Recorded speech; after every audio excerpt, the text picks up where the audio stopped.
Бүгүн айылым көрсөтүүсү бул жолкусунда Чоңалай жергесине сапар алды. Ал эми биз Кыргызстандагы эң бийик ашуулардын бири болгон Талдык ашуусунда турабыз. Талдык ашуусу деңиз деңгээлинен 3615 метр бийиктикте жайгашкан. Ооба, бул Кыргызстандын бийик ашууларынан десек болот. Негизи Берзат Чоңалай жергеси тарыхый жерлерге бай келет экен да. Албетте. Ошол жерлерде өзүбүздүн көрүүчүлөргө тартууласак кандай дейсиң? Анда чогуу биз менен биргеликте болуңуздар, биз сиздерге кызыктарды тартуулайбыз. Бизден алыстаңыздар. Кеттик, сылык болуп кетти. Кыргызстандын дагы бир кооз аймагын көздөй жөнөдүк. Чоңалай району район облусунан 300 км аралыкта деңиз деңгээлинен 2900-3000 метр бийиктикте жайгашкан.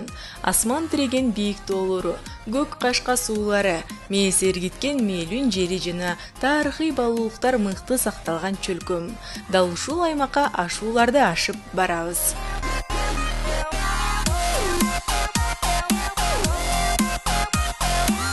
Ыйман менен Кеңгебай берекелүү Чоңалай деп биз көксөгөн жерибизге да жетип келдик. Саламатсыздарбы? Ассаламу алейкум кыргыз элим. Биз бул чарылышыбызда өзгөчө Ош облусунун Чоңалай жергесине болмокчу. Кыргызстандын эң түштүгүндө жайгашкан Чоңалай жергеси түштүк батышынан Тажикстан менен чектешет. Чектешкен аймактын жашоо шарты кандай болду экен, таанышып көрөлү. Анан дагы 2018-жыл аймактарды өнүктүрүү жылына карата кандай алгылыктуу иштер жасалып жатат экен. Бир таанышып көрөлү барып. Ооба, Берзат, баралы көрөлү айыл элинин жашоосун жакындан. Чагылдырып берели. Ооба, бизден алыстабаңыздар.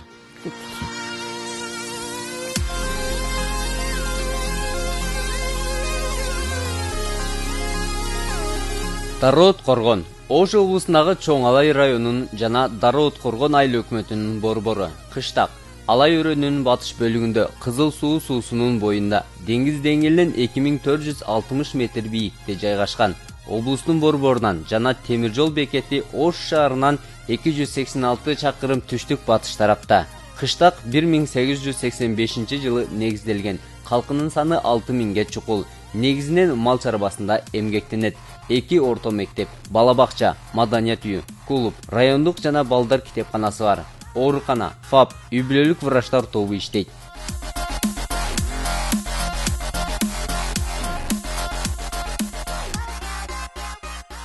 Бүгүнкү күндө негизинен айылдын инфратүзүмүн өнүктүрүү боюнча биз көптөгөн иштер жасап атабыз. Биринчи кезекте ошол быйылгы жылы атайын долбоор жаздык ушул айылды жарыктандыруу боюнча. Айылда негизинен бир эле чоң көчөбүз бар. Ушул көчөгө жарыктандыруу быйылгы жылы курабыз. Анан ушул айылдын жогору жагында чектеш кызыл туу айыл, анан ПМК участкасы дейт. Ушул участкаларда, кырар участкаларында таза суу маселеси жок эле. Кудай кааласа ошол таза суу маселесине биз колго алып, быйылгы жылы таза сууну беребиз. Андан кийин айылда ошо жумуш орундары менен камсыз кылуу боюнча айылды атайын тигүү цехини салып атабыз. Кудай кааласа ошо 46 жумушчу орун менен тигүү цех куруп атабыз, ушулар болот.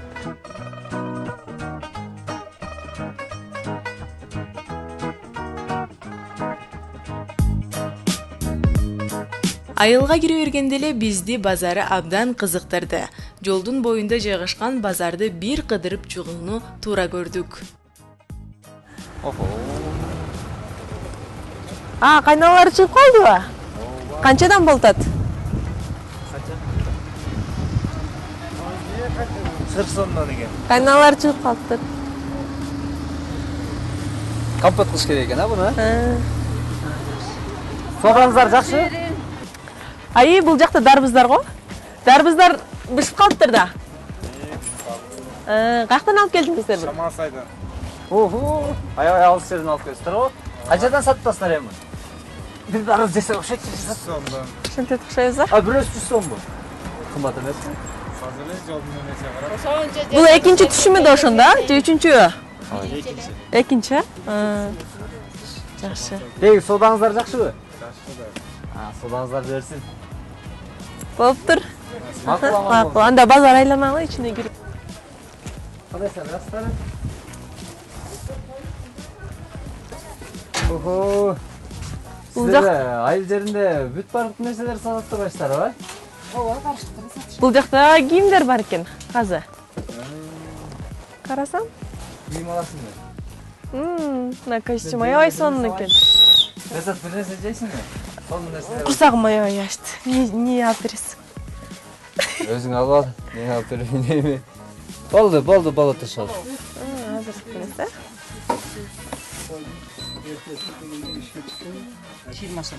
20 сом болды өміз. Ким төлейді?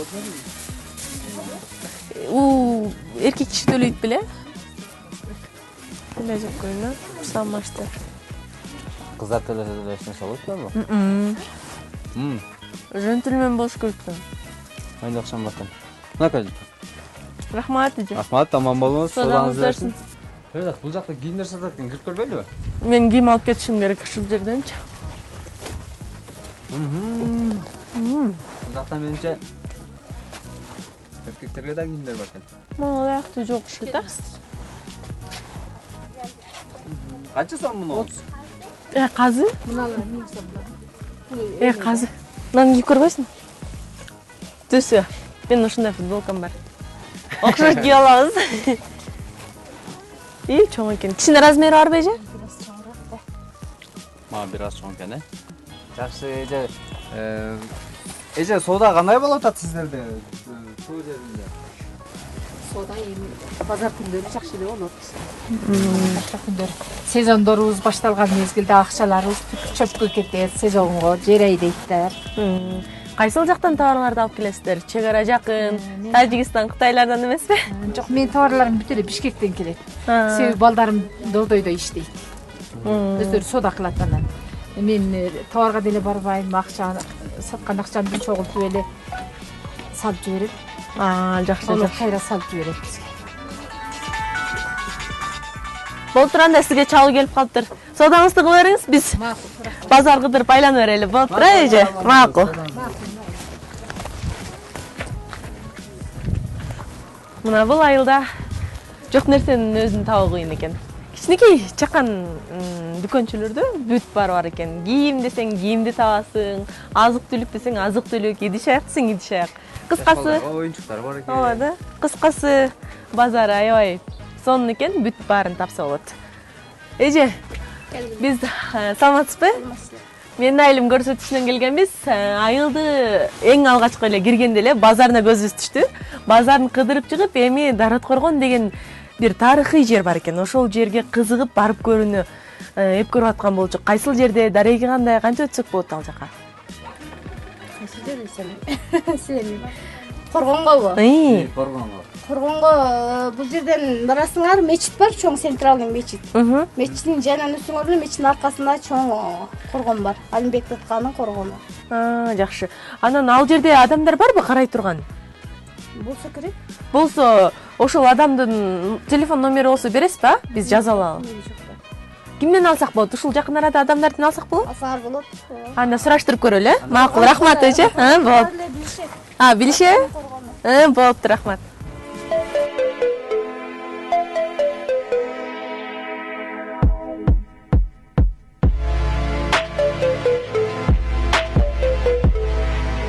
Кыштактын жанында Кокон хандыгынын учурунда курулган чептин калдыгы сакталган. Дал ушул райондун Дарыоткоргон айылынан орун алган. Кылымдан кылымга жашап келе жаткан кул датка чебин да кезиктирүүгө болот.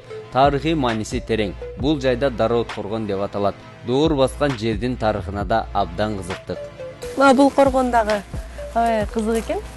Чындыгында азыр биз базардагы элдерден сураштырып, мына ушул коргонго байланыштуу тарыхты билүү үчүн телефон чалып байланышып, бул жерге келип отурган чагыбыз агабыз да күтүп калган чыгар. Ооба. Мына агабыз күтүп калыптыр.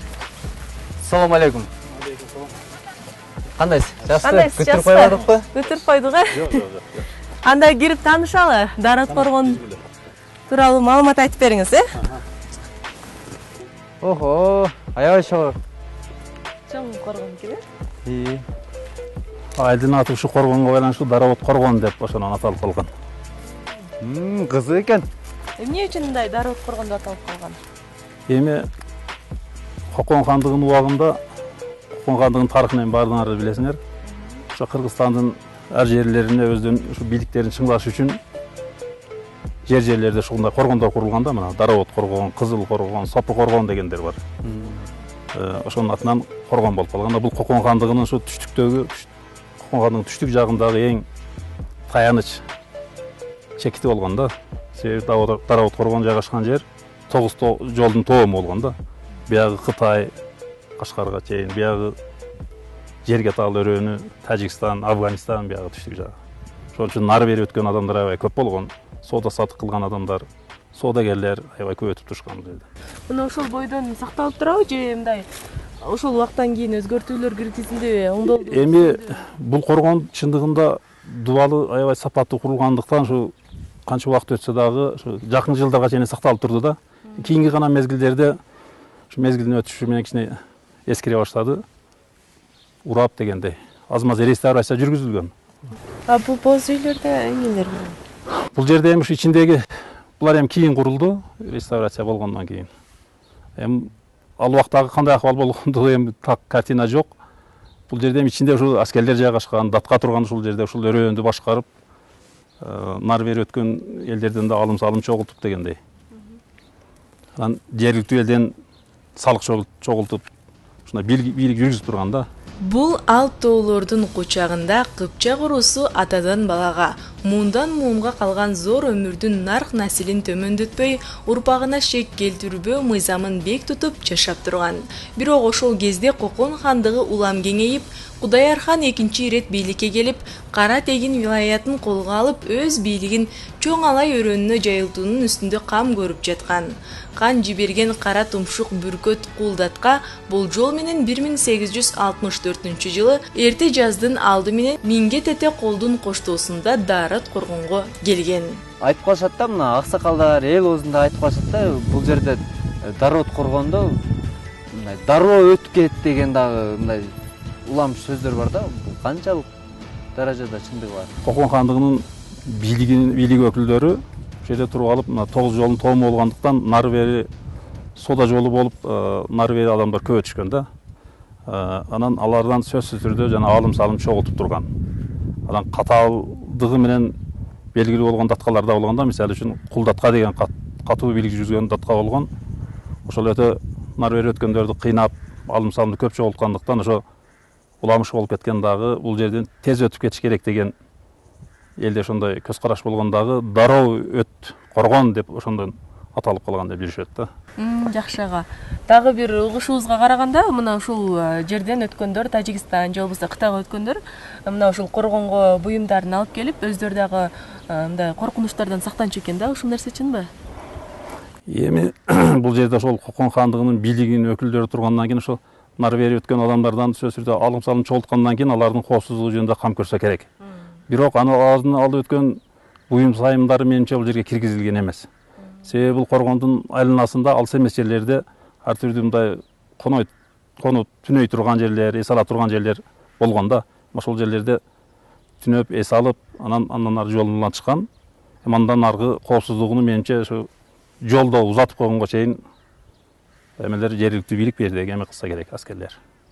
Анда демек ошол салыктан алган буюм тайым, мал мүлк дегендерди ушул жерде өздөрү сакташкан экен да, менимче. Кандай болот анда? Эми ал бул жерден түшкөн ошол алым салымдардын баардыгын чогултулган, ал эле нары бери өткөн элдерден эле эмес, ушул жерде жашаган жергиликтүү элдерден дагы салык чогултулган да. Ошолордун баардыгы чогултулуп туруп Кокон хандыгына, ханына жөнөтүлүп турган. Себеби мындан ары чоң жол болгон, Фергана өрөөнүнө катыш Кокон шаарына чейин Кокон хандыгына жөнөтүлүп турган да. Ага, анан бул жерди тарыхый мурастайбы? Атайын сактап калуу үчүн өзүңүз айтып өттүңүз, чындыгында боз үйлөр жаңы эле түшүптүр. Дагы да өнүктүрүү максатында оңдоп түзөө иштери жүргүзүлүп жатабы? Эми бул ар бир элдин тарыхы негизи сакталыш керек. Мына бул коргон чындыгында кийинки мезгилдерде кыйроого учурап урай баштады эле. Ушул жергиликтүү айылдык кеңештин депутаттарынын кийлигишүүсү менен, айыл өкмөттүн кээ бир жетекчилеринин кийлигишүүсү менен, аракеттери менен мына көрүп турасыңар, кичине реставрация болуп, кичине ушундай иши алдыга жылды. Эми азыр чындыгында мына кичине боз үйлөрдүн гана эмесин тургузуп койбосо, азырынча эч нерсе куруло элек. Эми булардын пландары да бар экен. Кудай кааласа бул жерге бир жакшы нерселерди курабыз деп атышат. Анан бул Дароо Коргон дегенде эле сырттан келген туристтер кызыкпай, койбой өтүп кетпесе керек. Анан ошон үчүн туристтерди чакыруу үчүн кандайдыр бир туристтик зона катары дагы кылуу. Ошондой кылса, ошондой кылуу булардын пландарында бар экен эми. Элдин баары эле ошону каалашат. Бул жерге мисалы үчүн кол өнөрчүлүк боюнча бир нерселерди эме уюштуруп койсо болот эле. Ат жабдыктарын, улуттук кийимдерди тигүү боюнча, боз үйдүн мындай шаймандарын, боз үйдүн өзүнү жасоо боюнча бир нерселерди ушул жерге ачып койсо жакшы болот эле. Ошондой болот имиш деген эме сөздөр болуп атат. Кудай кааласа быйыл ушул аймактарды өнүктүрүү жылына болот деген ишеним артсак болот экен анда. Эми Кудай кааласа болуп калат болуш керек. Эми азыркы сыртынан айта берсе болот. Айыл аймагынын башчысы өзү да тарыхчы. Ошолорду ишке ашырамын деп жакшы киришип атат. Болуп калат болуш керек. Дароо Коргондун дагы бир өзгөчөлүктөрү барбы? Өзгөчө жерлеричи? Бурчтары мына бул жакта да атайын бөлүктөрү бар экен да? Бул эми 4 бурчунда 4 мындай мунарачалары бар. Ошол мунарачаларда эми бул ошол мурунку мезгилде ошо кароолчулары турган экен, 4 тарапка көз салып, ким келет, ким кетет деп. Жакшы, бир барып көрөлүчү.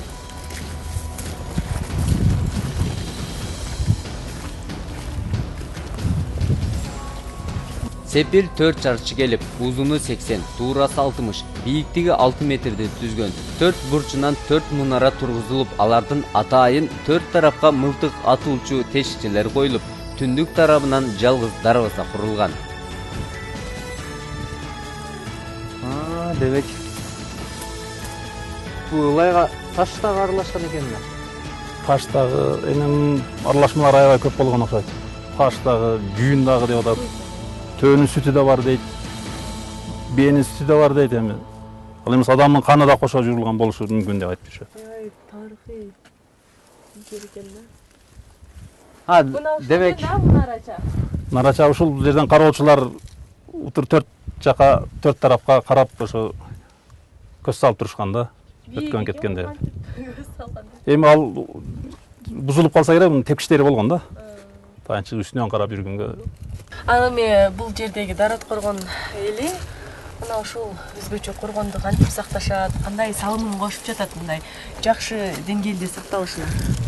Эми негизи бул жер сактаганга баардыгы эле кызыктар. Эми биздин эң тарыхый эмебиз ушул Дароо Коргон. Келген кишилер деле, нары бери өткөн кишилер деле кызыгат да, Коргон каерде, кантип сакталган, баардык тарыхына кызыгат. Эми үчүн качан курулуп калган, ким тарабынан курулган, эмне кызмат кылган деп. Эми мына азыркы турушу ушул, эми Кудай кааласа жакшы дагы оңдолуп, түздөлүп, анан ичине дагы бир жана жакшы нерселер курулса, сакталышы жакшы болот болуш керек. Жакшы. Кичинекей коргончулары барбы? Дагы бир башка бөлүктөрү? Жок, жок. Бир эле ушул. Бул ушул эле коргон болгон, анан сырты жалаң аң казылып, туурасы 5-6 метрлик. Анан аң сууга толтурулуп, эч ким өтө албай тургандай болуп. Дарбазасында асма көпүрө болгон. Күндүз түшүрүлүп керек болгон учурда, калаган учурда түнкүсүн тартып коюлуп, эч ким кире албай тургандай болгон, коргон болгон да. Чеп болгон да. Жакшы. Өзү кыргыз жери аябай тарыхка бай өлкө. Ушундай чептерибизде ондай тешик жерлерин оңдоп түзөп, кайрадан калыбына келтирип берет. Чындыгында бул жер өзгөчө, чоң абай элинин сыймыктуу жери экен, тарыхый жер. Мындай жерлерди өркүндөтүп өстүрүп жүрөрүңүздөр. Сиздерге рахмат, ыраазычылык билдиребиз сизге. Чоң рахмат. Рахмат силерге, ишиңерге ийгилик.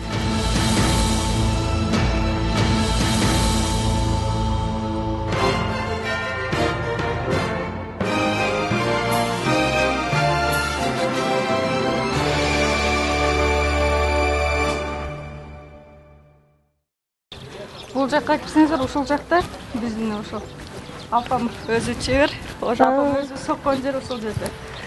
Ушул жерби? Кичинекей эле бир малканага окшош экен. Ушул жакта чоң тигүүчүлүк кылышат экен да. Ооба, ушул жакта. Арбаңыздар эже. Кел кызым, кел. Жастарбы? Кел кызым, кел. Менин айылым көрсөтүүсүнөн келдим. Элтер, атым Перзат. Кел кызым. Айыл тургундары бул жака өтө алайын, а? Бияка өтмө. Айыл тургундары сиздерди аябай макташты. Мына Чындыгында эле аябай сонун өнөргө көп болуп турам. Сумкамды бул жака коюп коюйн. Килем согот экенсиздер. Качантан бери баштадыңыздар бул өнөрдү? Бул өнөрдү биз жаш мезгилде бери согобуз. Биздин өзүбүздүн апаларыбыз үйрөткөн муну бизге. Ушу жаш мезгилден бери согуп үйрөнгөнбүз. Азыркы жаш кыздар анча жаш кыздар мындай сого албайт. Анан ошол үчүн өзүбүз согобуз. Биринчи жолу көрүшүм. Таар соккондорду көргөн болчумун. Анан килем соккондор өзгөчө экен. Ар бирин байлап чыгабыз, ооба. Биз бирден байлайбыз, аркага өткөрөбүз, токмо курабыз, азыр көрөсүң. Бул көчөттөрдүн аттары ар түрдүү. Бул азыр согуп жаткан көчөтүбүздүн аты кара жорго. Кара жорго бул эми азыр мода болуп атыптыр, ооба. Анан мурдаракта дагы бир башка көчөттөр болгон, олорду сокконбуз. Азыр мына кара жорго деген көчөт экен, ушуну согуп атабыз. Эже, атыңыз ким эле? Менин атым Гүлайым. Сиздикичи? Бул да Гүлайым. Адаш экенсиздер го? Ооба, экөөбүз доспуз. Бир айылдан болобуз, бир жерге келип турмушка чыкканбыз. Экөөңүздөр бирге жасайсыздар буларды? Бирге жасап атабыз. Муну бүтүп ушундай кылып көчөт кылып буга согобуз эмичи. Азыр мен килем бүтүрүп атабыз. Бул килем бүткөндөн кийин бул эжеңе курабыз да ушул жерге эле. Согуп жайы менен бекер отурбай ушул муну килем бүтүрөбүз. Балдарыбыздын баарына бирден килем бүтүрүп беребиз. Кыздардын баардыгына сетке согобуз ушундай кылып. Кызыгып атам. Мага да бир үйрөтүңчү. Сиз го тез көп жылдан бери алектенип үйрөнүп калган болсоңуз керек. Тез. Ооба.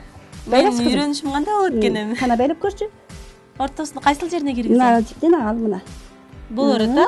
Ооба, мына ажыратып туруп байлап көрчү. Байлайм, мына азыр карасын байлай бересиң. Кызылды байлап бүткөнбүз, ооба. Мындай алып туруп, анан ооба.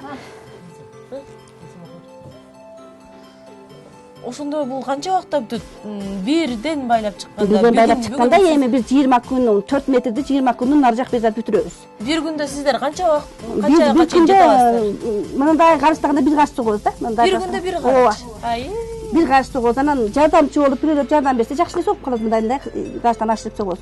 Ушинтип отуруп анан бүтөбүз да. Дизайн сизге ким иштеп берет? Кимдер түсүн тандаганга жардам берет? Бизде чекеден эле үйлөрдө бар көчөттөрчү, жаккан көчөт сала бересиң. Барып алып келип, мисалы үчүн менин көчөтүм жагып калса, бул апарып сала берет. Мен бирөөдөн неме кылган болсом. Ушинтип эле бири-бириден эле алып атабыз айылдагыларчы. Муну каяктан алдыңыз анан кара жоргону? Бул мен өзүм бүтүргөн эжемдин көчөтү. Эжем бир жактан алып салган окшойт азыр. Кара жоргоду, э? Ооба, кара жорго дейт экен ошол. Дагы кандай аталыштар бар? Кара жорго дейт, баткен көчөт деп коет, Кыркытай дейт, Кытай көчөт дейт, дагы не дейт, тамаша дейт, Гүлайым. Покрова көчөт деп мындай тегерек будай покрова көчөттөр бар, ошондон айтат. Бул көчөттүн көп эле түрү бар.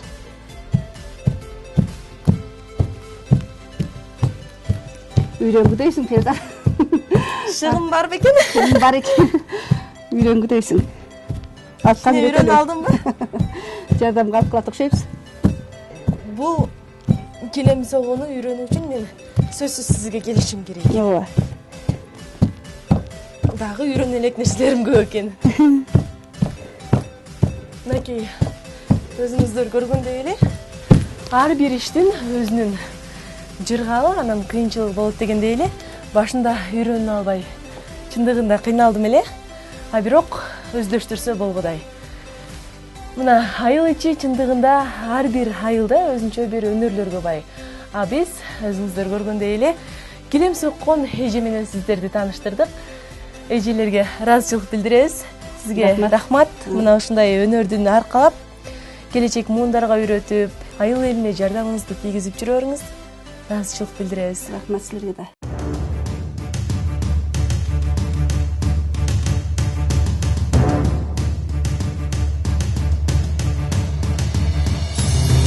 Assalamu alaikum жигиттер.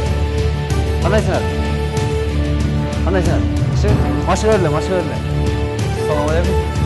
Кандайсыңар? Жакшы, машыгалар болот а? Бул спортту негизинен биз кичинекейибизден эле бул жерде машыгып жүргөнбүз. Спорттун көп түрлөрүнө, мисалы волейбол, футбол болуп жүрүп, акыры окууну бүтүп, жогорку жайга барганда ошол жерден ошол жактан тандап кеттик. Биринчиден 95-жылы студент болуп кеттим Бишкекке. Ошол жерде мен спорттун самбо түрү менен көбүнчө машыктым. Бишкекте 2 жыл машыккандан кийин Казакстанга бизде перевод болуп кеттик. Окуу жайыначы, университетке. Ал жерден да 1-2 жыл машыгып, ал жерден Казакстандын самбо боюнча спорт чеберлигине талапкер болдум. Ошондой эле университеттин мыкты спортсмени болдум ошол жерде. Ал жерден 2 жылдан кийин 1999 жылдан баштап ушу спорттун оор атлетикасына өтүп кеттим толугу менен. Ал жерден бир канча жолу Казакстан чемпиону болдум. Ошондой эле шаарында бир канча чемпион болуп машыгып жүрдүм. Эми бакыт айтсаң, сен ушул ушусанда деген спорт түрү менен машыгат экенсиң. Буга кандай кызыгып калдың эми? Бул спорттун түрүгө кызыкканым себеби тренеримдин багыты боюнча ушундай болуп калды. Ачайын айылда күрөшүп өзүмдө кызыгуу болгон. Ушу тренерим ушундай даярдан өзүм алып барам деп Кризия чемпионаткачы. Өзү айылда бир подвалда эле даярданып, ошентип барып мелдештерге катышып, ошондон 3-чү орунду алып биринчи чоң взрослый урушупчу. Ошентип кызыгуу пайда болду. Акырындык менен жаш болсом да Кыргызстан чемпиону болдум. Эми ушул спорттун башка спорт түрлөрү менен айырмасы кандай экен эми? Сага эмнеси жакты? Наоборот, травмбаз, полный защита. Мен жаш адамдарга үчүн травмбаз. И эми өнүгүп келаткан спорт Кытайдын ушу санда кикбоксинг түрү боюнча. Талант, бул айылдагылар ушу биздин сыймыктанган спорт жигиттерибиз, патриот жигиттерибиз дегенден мен элестеткенмин да, бир чоң бир адам болсо керек депчи. Анан бул оор атлетика, эми өзүң чакан жигит экенсиң, кандай кызыгып, кандай машыгып жатасың эми? Бул жерде негизинен бардык эле спорттун түрлөрүнүн өзүнүн категориясы болот. Весовой категория салмак боюнча. Ошо мен 52 салмак, 56 салмакка түшүп жүрөм постоянночу. Ошо мурунтан эле кызыгып калдым. Азыр эле келатам, ушул жерде машыгабыз, тренировка кылабыз. Өзүм менен чогуу машыгып жүргөн раз баары эле чемпион болуп кетишти, башка спорттун түрүнө өтүп кетти. Ошо бул жерде азырынча бияк мен тренерим десем деле болот, мага кичине мораль жактан да колдоо берип келатат. Сен бул Азия чемпионатынын 3 жолку чемпиону экенсиң. Бул ийгиликтер кандай жетишип калдың эми? Бул Азия чемпионаты кече жакында эле 2018-жылдын 20-июнунан баштап 24-июнуна чейин Бишкек шаарында болуп өттү, жана Газпром спорт клубундачы. Бул жерде 9 мамлекет катышты. Ошол жерден атаандашып, бул жерде мен бул оор атлетиканын 3 түрү менен катышып, 3 теңден 1-чи месттен алдым. Биздин машыккан жерибиз ушул жер. Эртең менен жумушка барабыз, жумуштан келебиз, кечинде бияк келебиз. Көбүсү 2 саат тренировка кылабыз ошол. Көп деле бул спортко көп деле эме керек эмес да. Айылдан эле бул деги Азияны, дүйнөнү багындырса болот экен да спорт менен машыгып, Ошо Алаңга кеткен жол айылдан башталат дегенде ушул жерден баштаганбыз баары эле. Чоң спортсмендер эле айылдын балдары баары эле айылда тренировка кылып, шаарга барып. Эми шаарда, конечно, бул жерге караганда условиясы жакшы баары. Бул спорттун жакшы түрлөрүн тандап алсыңар да. Келечекте кандай максаттар бар эми? Талант. Эми келечекте Кудай кааласа кечегинде Азиянын чемпиону болгондо уже жолдомо берди бизге. Эртең октябрдын аягында 26-29 октябрда Москва шаарында дүйнөнүн чемпионаты өтөт, дүйнө боюнчачы. Ошол жерде жолдомо берди, уже баштадык азыр. Ошого даярдык болуп атат эми? Даярдык болуп атат, эми. Бак, сен айтсаң эми. Келечекте кандай максаттар бар эми?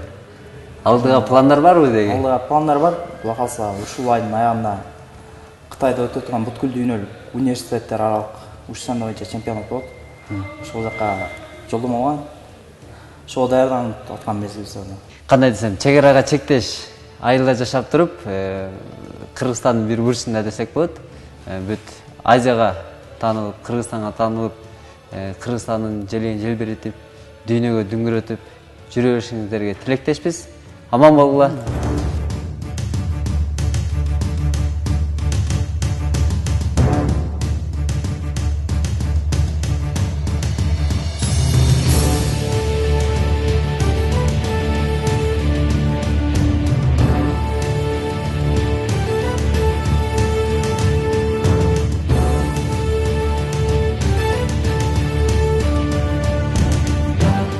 Айыл өнүкпөйүн, өлкө өнүкпөйт. Айылдын көркүн чыгаруу ар бирибиздин милдетибиз деп билели. Чындыгында аламга жол айылдан башталат деп бекеринен айтылбаса керек. Менин айылым көрсөтүүсү бүгүн Ош облусуна караштуу Чоң Алай районунун Дарыт Коргон айылында болду. Кийинки көрсөтүүбүз балким сиздин айылыңызга барышы ыктымал. Андыктан биздин көрсөтүүнү калтырбай көрүңүздөр. Албетте, сиздин айылыңызда болобуз. Саламат болуңуздар.